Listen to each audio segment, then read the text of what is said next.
Biology chapter number 12 feedback mechanism. बेटा feedback mechanism के बारे में लास्ट लेक्चर में मैंने आपको समझा दिया था।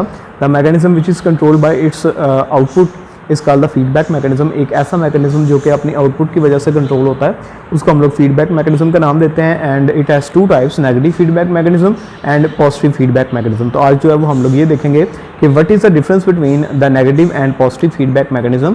तो देखिए जी, इन दोनों को समझने के लिए ना ये ज़रा थोड़ा सा मैं आपको एक दफ़ा दोबारा बता दूं कि जैसे मैंने आपको बताया था कि फीडबैक मैकेनिज्म के अंदर दो चीज़ें होती हैं बेटा।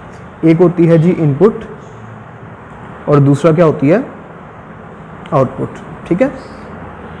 अच्छा, अब फीडबैक मैकेनिज्म जो है वो इसमें ये जो दोनों टाइप्स हैं इन दोनों में फ़र्क क्या है बेटा। अगर तो किसी रिएक्शन की या किसी मैकेनिज्म की जो आउटपुट है वो इनपुट को कम कर दे तो उसको कहते हैं नेगेटिव फीडबैक मैकेनिज्म। ठीक है।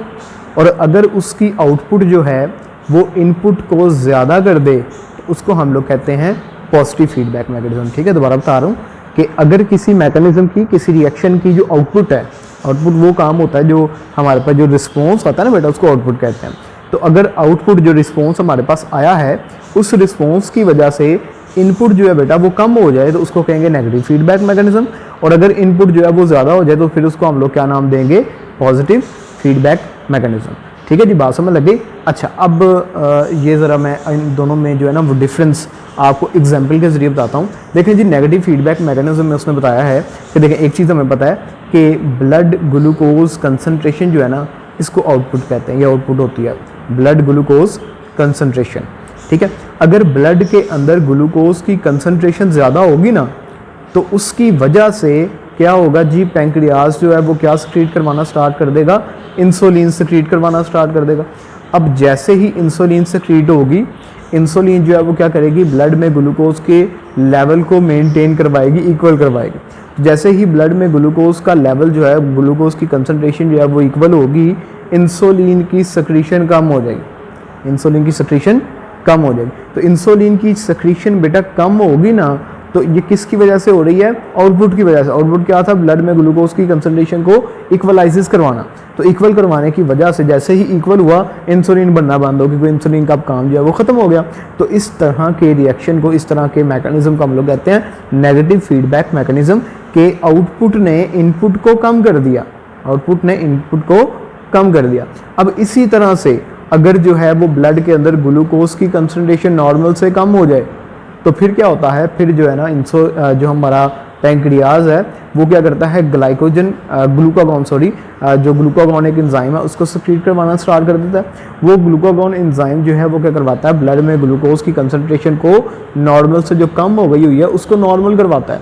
जैसे ही ब्लड में ग्लूकोज की कंसंट्रेशन नॉर्मल होती है वैसे ही ग्लूकागॉन बनना जो है वो सिक्रीट कम हो जाता है, उसकी सिक्रीशन जो है वो बनना कम हो जाती है। पैंक्रियाज जो है वो उसकी उसके बनने का जो प्रोसेस है उसको डिमिनिश करवा देता है, उसको कम करवा देता है।